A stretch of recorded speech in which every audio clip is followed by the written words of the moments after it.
Imagine finding a severed head inside of a Hello Kitty doll. Well, that's exactly what happened here. This happened in May of 1999 when Hong Kong authorities found the severed head inside of a Hello Kitty mermaid doll. The head belonged to 23-year-old Fan Man Yi. She was a nightclub hostess that got into the wrong company at the wrong time on top of owing them some money.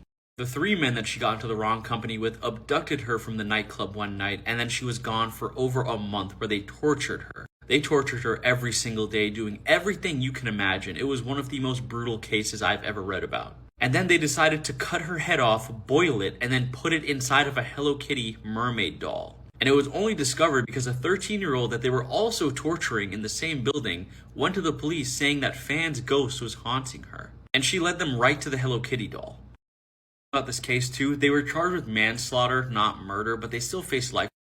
They couldn't convict them of murder because not enough of her body was remaining for them to even have sufficient evidence against them. That is how badly they tortured her. They burned her, they did everything, they put her in acid. This story goes much deeper too. Fan never had a great life. She was abandoned by her parents, lived in an orphanage, got into prostitution, and then ended up as a nightclub hostess trying to get her life back together when all of this happened.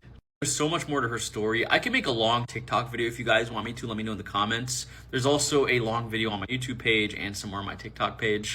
I've said it before and I'll say it again. This is like the worst true crime story I've ever read about in terms of like brutality and torture. The viral evil queen from Disneyland that you've seen all over the internet has just been fired by Disneyland. Sabrina Von B, who has played the iconic evil queen at Disneyland, where people would literally come right up to her to hopefully get her to say something that they could record, has just made a TikTok announcing that they have fired her and let her go, and now she's moving on from Disneyland. She started playing the character at 18 years old all the way until she was 26, where she made a TikTok in December saying that she had officially left Disneyland. Now, she went on to do an interview with People magazine that just now came out, and that's why everyone is learning about this. But the TikTok that she made last month has millions of views, and now she's over 250,000 followers on TikTok, with literally every video she makes going viral right now. So even though she's left Disneyland, because of how popular she got online and how popular her social media is getting, she will not have any problem finding a job either on Broadway, some sort of acting job. She is going to be just fine. But a lot of people are saying this is a huge L for Disneyland because they should have never let her go, because they were literally getting people coming to the park just to see her every time.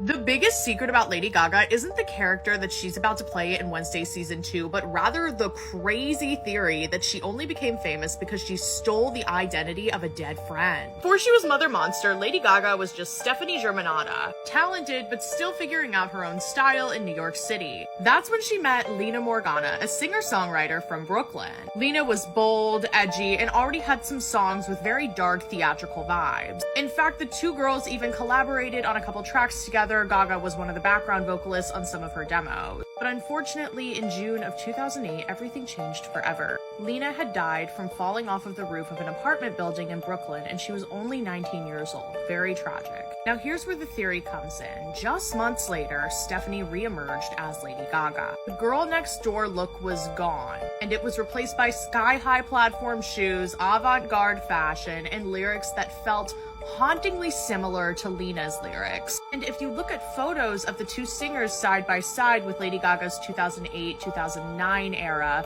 the resemblance is really uncanny. But I will also note the girls kind of look similar, but I mean the photos don't lie. People then started whispering online, was she honoring her influence, or did she end up taking something more? And remember, this is just a theory, this is just for entertainment purposes, we're just having fun here. People started pointing to Lady Gaga's music videos and thought a lot of them had cryptic messages in them. Like Paparazzi's music video is about a woman being killed and then reborn, echoing Lena's death potentially. And then in the Bad Romance music video, there are moments of control and possession and transformation, almost like Gaga is stepping into someone else's identity. People also continued to comment about how their brand overall and their fashion choices were very similar. Like before Lena's passing, she wore a lot of like gothic glamour styled clothes with like black leather and stud. And Lena's mother had even publicly admitted that when I look at Gaga, I see Lena. And so there are theories out there that Gaga took Lena's energy and amplified it for herself.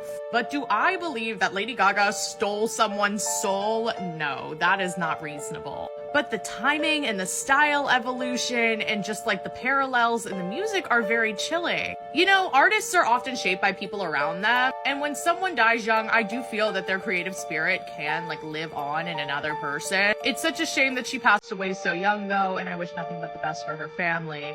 Follow for more.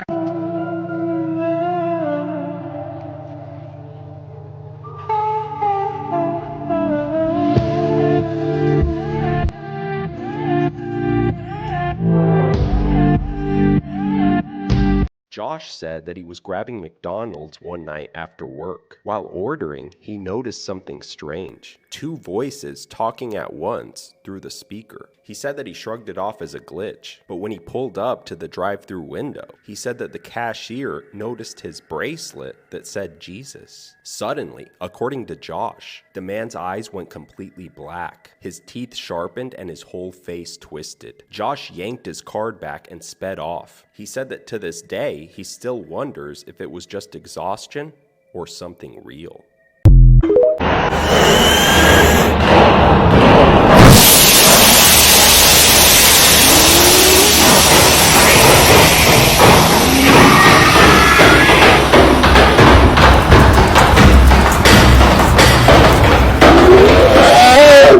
Hantavirus is a virus transmitted mainly from rodents to humans. It's the same rare disease that is blamed on the death of Betsy Arakawa, the wife of late actor Gene Hackman, last year. Dr. Kavita Patel says symptoms can take days to appear. It first manifests with like a cough or shortness of breath or something that's pulmonary, sometimes a fast heart rate, often with a fever. And as the virus kind of gets attack of the body, you can see other symptoms, including sepsis.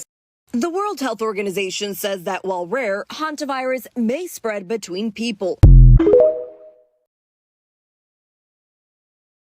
Native legends you might not know. The legend of the little people. I've noticed all around the world, almost every culture and every tribe has their own version and names for them. Here is what I was told about the little people growing up, is that they are small spirits that look like little versions of us. They are very mischievous and love to play tricks like hiding things on people, and are drawn to shiny items, and they will sometimes maybe even leave behind some gifts for you if they like you. Other things I've heard is that they might even take you or your children away if found alone in the woods late at night, or if the child is not being properly taken care of.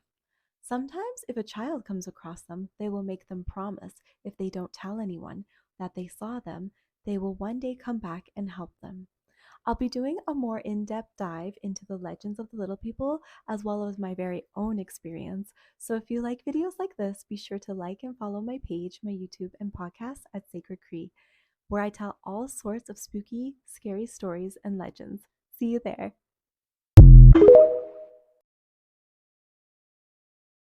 This case was specifically requested by a family member, and I wanted to give a trigger warning as this does involve the death of a child. On September 22, 2018, paramedics found 5-year-old Jaden Curtis unresponsive at his home where he lived with his dad and stepmom, Royce and Melanie Curtis, in Santa Fe, New Mexico. Melanie was looking after him along with her 3 other children that night when she claimed that Jaden wanted a bath. She initially said that she put him into the bath, left the room, and when she returned 20 minutes later to check on him, she found him face down in the bathtub and submerged in water. She claims she then tried to revive him as water was coming out of his nose and mouth, but when nothing seemed to be working, she called the paramedics. But when paramedics arrived, they immediately started seeing major inconsistencies with Melanie's story. For starters, Jaden's hair was completely dry and he was fully dressed in dry clothes. When asked about this, Melanie said that she had dried Jaden and dressed him so that he would be warm when he woke up. Upon further investigation, fresh bruising and red marks were found on Jaden's neck that resembled finger marks. Jaden was airlifted to the University of New Mexico Hospital in Albuquerque, where he was pronounced brain dead, which sadly led to his death 3 days later. A full medical examination on Jaden's body showed severe injuries on his head, neck, and body that were consistent with strangulation. This examination also concluded that no water was found in Jaden's lungs. Police quickly became involved, and after questioning Melanie, she confessed to getting angry with Jaden and strangling him to death. She stated that she, quote, hadn't meant to choke him that hard, end quote. Police found multiple photos on Melanie's phone showing that she was likely physically abusing Jaden in the weeks leading up to his death. The photos show Jaden with red marks across his face and deep scratches on his neck. Jaden's teachers were concerned about the marks on his neck that they questioned Melanie about it, but her response was that he suffered an allergic reaction from a recent dental visit, and that his bruises were from falling at the dentist after being given laughing gas. What's even more infuriating is that just 2 days before Jaden was murdered, he was hospitalized for a broken collarbone and a fractured nose. This prompted an investigation with the New Mexico Children, Youth, and Families Department, who then sent a cross-referral to the Santa Fe Police Department. However, the police department stated that the officer who receives those emails doesn't work on Fridays and wouldn't have seen it until Monday, but by then, Jaden had already passed away. But there are reportedly multiple cases in New Mexico's CYFD system involving Jaden. Melanie was arrested and charged with child abuse resulting in death. However, it's been 3 years, and her trial keeps getting postponed. This is due to disputes in her mental health examination to see if she is competent to stand trial. Jaden was a bright, caring, respectful little boy who loved playing Dragon Ball Z. It's been 3 years since anybody has gotten to see this beautiful little boy. For some reason, there is seemingly very little progress in this case. Jaden deserves justice.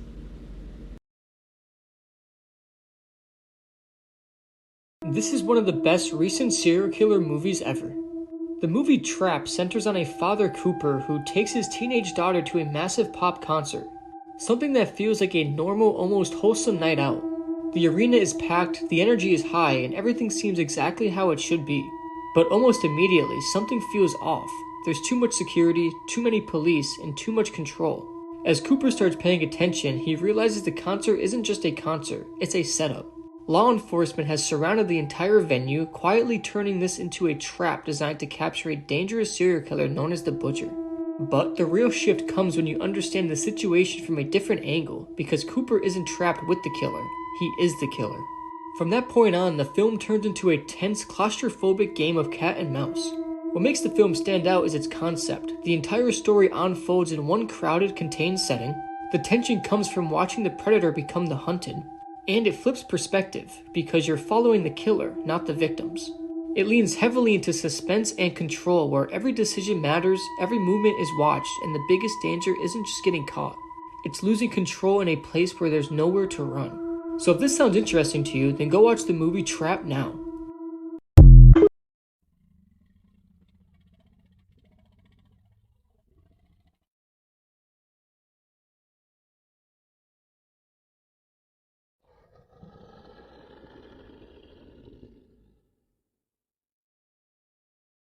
This is one of the darkest images I think I've seen in a documentary. This is a photo of 14-year-old Elizabeth Smart taken at a party just months after she was kidnapped from her bed by this guy. And in this photo, she's about 20 to 30 minutes away from her parents' home. She was repeatedly brought out in public near where she was kidnapped, but no one ever knew it was her because of what her captor made her wear while out. Netflix just released their documentary on the Elizabeth Smart kidnapping, and it really highlights how close she was to home for the majority of the 9 months she was kidnapped, and how she was not saved because law enforcement continually failed her. Also, I cover stuff that's dark but interesting and have a lot of documentary recs if you want to follow along. Like in 2002 when she was kidnapped, I didn't realize how close she was to home. Like you can see where her home is labeled down at the foothills of the mountain, and you can also see up here the camp that she was brought to in the middle of the night. She was taken when this man, who called himself Emmanuel, approached her father in public saying that he was a handyman in need of work. But that ended up being a lie. It turns out he had seen Elizabeth while she was out with her family, became obsessed with her, thought that she should be one of his wives, and he approached her father so that he could get her address. And her father agreed to hire him and brought him into their home. But photos like this are a scary reminder of how close she came to being rescued if people had only asked more questions. There was a time that an officer approached her in public but was scared to ask her to take off her head dressings because he thought it would violate her right to religious freedom, and so he just left her. Let me know if you've seen the documentary, and then also on my podcast Clues, we cover this case and we get a little bit more into the close calls that she had with law enforcement, so I think it's a good companion piece to listen to as you watch the documentary.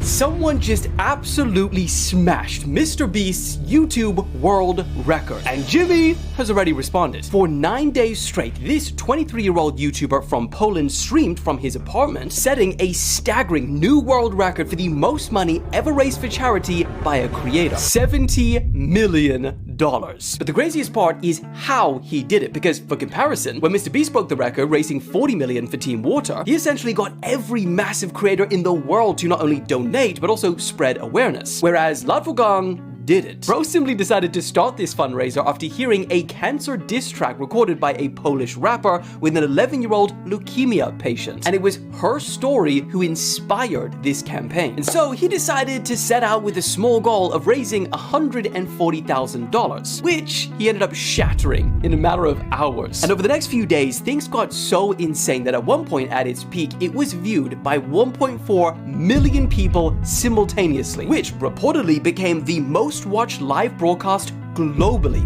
at that point. And by day 9, they had raised over $70 million for the Cancer Fighters Foundation. And the former record holder himself responded on X by saying, "Love it when people use their platform for good." In the 90s, there was a rumor going around the elementary schools of Chicago, Illinois.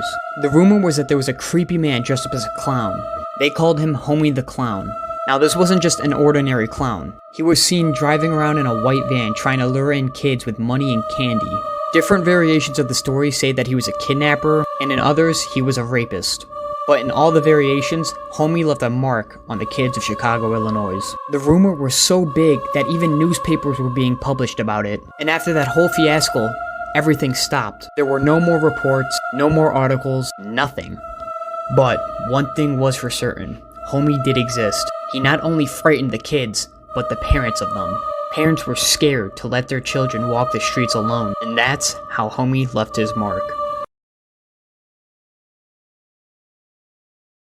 18-year-old Brendan Santo disappeared on Halloween weekend during a trip to Michigan State University. He hasn't been seen or heard from since. Brendan was a freshman at Grand Valley State University and had traveled to East Lansing to hang out with some friends over Halloween weekend. It was also the same weekend of the University of Michigan versus MSU football game, so I imagine Brendan was planning to go to that as well. On the night of October 29th, 2021, Brendan was hanging out with some friends but wanted to go back to the dorms. However, he never made it. He was last seen leaving Yakeley Hall on the north end of the campus that night shortly before midnight. He was reportedly walking to a friend's car at Emmons Hall, which is about a half mile from Yakeley Hall. He was headed in the direction of the Brody neighborhood. When his friends noticed he wasn't at the dorm, they figured he just went to a different dorm room. But the next day, Brendan was still nowhere to be found, his phone was dead, and his car was still parked in the same spot from when he arrived. The day after that, his friends officially reported him missing to the MSU campus police, who ended up contacting his parents. They immediately drove down and began searching with authorities for their son. What hindered the investigation was the fact that the university's dorm cameras were conveniently just not working the night Brendan vanished. School officials stated this was because the chips in the cameras had to be removed per the federal government earlier in the summer because they were banned, but they were never replaced. Authorities discovered Brendan's last known cell phone location was on Beale Street, and that it was between the dormitory and Red Cedar River. Because of this area, authorities have heavily focused their search area on Red Cedar River. But so far, nothing has been found. According to authorities, it's been difficult as at some points in the river, the depth is 8 to 12 feet. The visibility is 0 to 2 feet, and there's about a 6-mile-per-hour current. So far, none of Brendan's personal belongings have been found. Searches by foot, drone, helicopter, boat, tracking dogs, divers, and using sonar equipment have been conducted, but all have turned up nothing. Brendan was last seen wearing gray sweatpants, a black t-shirt, a black baseball cap, and white high-top Converse. MSU PD also released these images of Brendan's personal belongings he may have had on him or possibly wearing at the time he went missing. Police have since stated that they do not believe foul play was involved.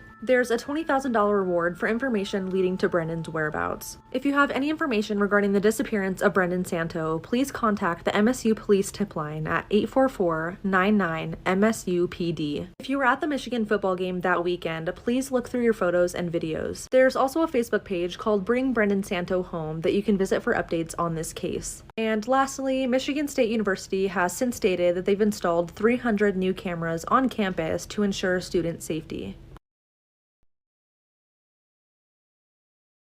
They call me Ariel, but you know me as something soft, innocent. The truth is much darker. I was born beneath the sea, among shark teeth and songs of blood. They taught us that singing isn't art, it's a weapon. My voice breaks minds, steals souls. Sailors, they don't just drown. We call to them. We pull them down until they stop fighting. Remember that prince? Eric?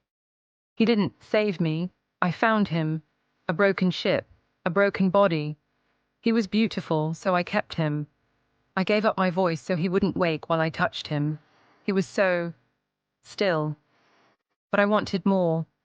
That's why I asked for legs to walk among you. And here I am, in your world, among your children, in your pools, in your schools. You think you're safe? A sweet red-haired girl. Look into my eyes next time I smile. If you see depth, that's not me. It's the ocean, waiting for you. Fun fact. The reason we don't use the letter E in the academic grading system is because it confused parents as they thought it meant excellent rather than what it actually meant, which was failing. The ABCDE grading system was first introduced at Mount Holyoke College in 1897, with A meaning perfect grades and E meaning failing. And within 20 years, the system was adopted by almost every school in North America. The reason the system was adopted so quickly was because as more people immigrated to the US and as mandatory school attendance laws were introduced, teachers needed a quick and simple way to communicate students' performance to parents. And the letter grading system was pretty easy and intuitive for parents to understand. Except for the letter E. E meant failing, but most parents would interpret it as excellent, and therefore didn't realize their child was struggling with a subject. By 1930, schools had done away with the letter E and replaced it with F, as F was easily identifiable as a failing grade. Things that are bigger than you think.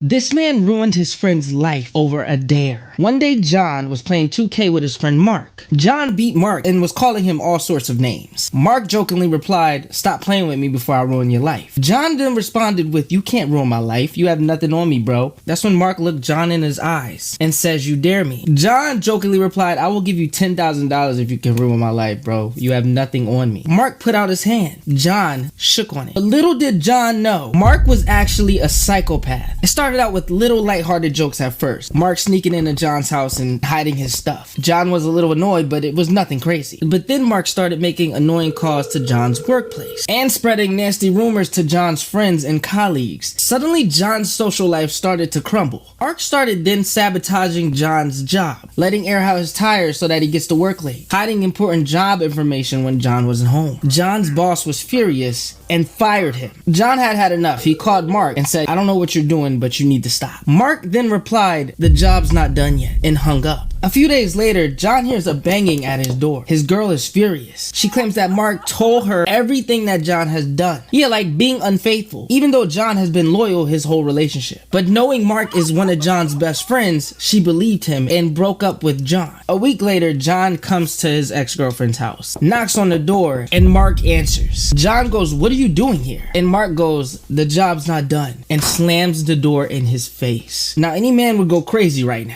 But John decided to turn the other cheek, go home, block Mark on everything, and never talk to him again. You think that's the end? Oh no, it gets way worse. You see, Mark knew that John had just got fired. So Mark decided to visit John's boss's house late at night. The next morning, police were knocking on John's door and arrested John for the unaliving of his boss. You see, all the clues and evidence led to John, including the second glove they found used at the crime scene on John's porch. Mark had set up everything perfectly. John was eventually sentenced for 10 years. Just when you think this story is over, John's life couldn't get any worse. It gets worse. 10 years later, when John is let out of prison, he's being sued by Mark. In court, Mark admitted to doing all of it, but the defense claims that Mark only did it because he was under extreme duress and psychological manipulation from the dare, and that he also never got the money that John had promised. Even though Mark admitted to unaliving the boss, there was no concrete evidence really connecting him to that. The judge ruled in Mark's favor. Mark was awarded the $10,000 plus a bigger check due to the damages and emotional distress he claimed. Mark walked away free, rich, and the dare that was supposed to be a joke ended ruining John's entire life. creepy last words people said right before dying. Kathy, a registered nurse, said that she had been caring for a thin, pale woman in her 50s named Shannon who was dying of cancer. Over the weeks, Shannon started opening up about her life. She was raised Catholic and married young. Her husband worked double shifts so that she could go to college. But once she got there, she drifted away from her faith, calling the church oppressive. She fell in love with one of her professors and left her husband. The professor later left her for another student. When Shannon found out that she was pregnant, she decided to get an One afternoon, while speaking quietly, Shannon told Kathy that after all of that, she started practicing witchcraft. It made her feel powerful for a while, she said, like she didn't need God anymore. Then she went quiet, staring out the window for a long time, as if she regretted even saying it out loud. Kathy admitted that listening to Shannon talk about her past sometimes felt overwhelming. There was so much chaos in her stories, heartbreak, guilt, rebellion, but Shannon said that she had no regrets. One afternoon, she even smiled faintly and said that if she could live her life all over again, she wouldn't change a thing. One morning, Shannon asked, "Whose black dog is that?" Kathy glanced around the quiet room. "Ma'am, there's no dog here," she said. Shannon didn't answer. She just stared at the corner. A week later, Kathy said that Shannon told her something that sent a chill down her spine. "I saw a dark figure in the corner of the room," Shannon whispered. "And when it smiled, I saw teeth, big sharp ones, that glinted in the dark. Trembling, she said, 'What drugs have you given me? I'm scared.'" Kathy assured her that she hadn't given her anything that could cause hallucinations. Shannon only stared past her and whispered, "It says it has a right to be here." A few nights later, Kathy found her sobbing. "They were right.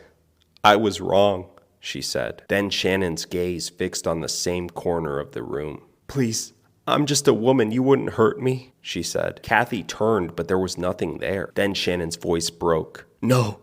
Please, no." The monitor flatlined. Kathy froze, unable to breathe. Shannon's eyes were wide open, staring at something that Kathy couldn't see. Kathy said that for a moment, the shadows near the wall seemed to shift. Something darker than the room itself was swallowing what little light was left.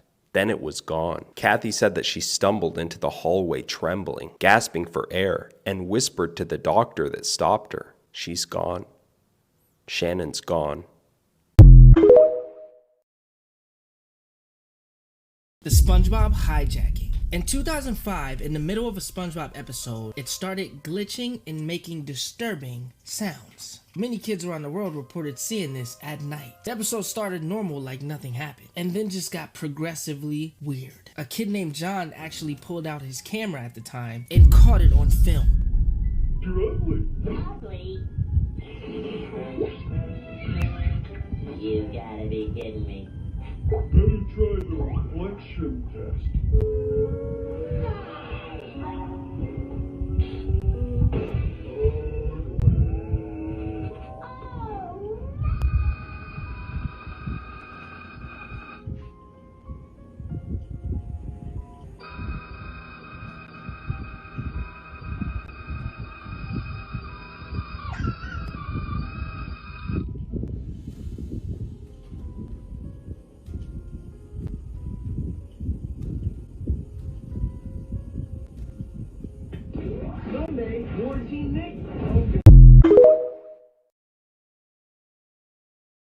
He used an AI chatbot to help him plan what he was going to do to his own mother. Tristan Roberts was born on October 13th of 2007 and was raised in the UK by his mother Angela Shellis and also has an older brother named Ethan. From the outside looking in, Tristan had a relatively normal childhood and his mother cared deeply about her sons. At just 6 years old, Tristan was diagnosed with ADHD and autism spectrum disorder and was known to act out. Because of this, he was often bullied and just spent a lot of time alone. Once Tristan turned 14 years old, he became obsessed with the internet.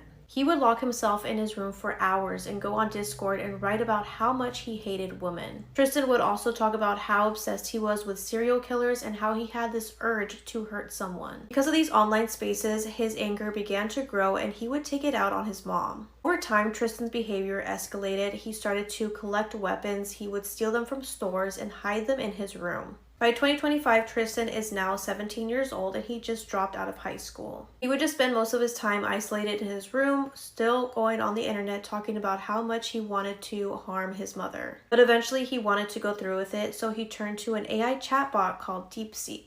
He is asking this AI chatbot on how to unalive someone, get away with it, and which weapon would be best. At first, the AI chatbot was refusing to answer, but then Tristan manipulated it, saying that he needed these answers because he was writing a book. That's when it gave him all the information he was looking for. One day, Angela went inside of Tristan's room, and this is when she found those weapons that he was hiding. She had no idea where he got these from, but she was terrified. Angela didn't want to give up on her son, so she reached out to multiple professionals hoping that someone could help, but no one took her concerns seriously. On October 23rd of 2025, Tristan is recording himself on an audio device talking about how he is going to unalive his mother with a sledgehammer. Later that night, around 11 p.m., Tristan goes into his mother's room while she is asleep and attacks her. Angela is trying to fight back. She is begging for him to stop. He starts to strangle her, and then he pauses and keeps her held captive in her room for 4 hours. Around 3 a.m., Tristan convinces her to leave the home because he is going to go get her help, so she trusts him and she follows him. Tristan leads Angela to a nearby park, and that's when he makes his final attack. Once Tristan is done, he leaves his mother's body in some bushes and he returns home to clean himself up. Once he's at home, he goes on Discord and starts talking about what he just did to his mother, and he's basically just bragging. A few hours later, the sun is out. People are in the park area when they discover blood everywhere in Angela's body. It seemed like everyone in the area knew about this discovery, and once Ethan found out about this,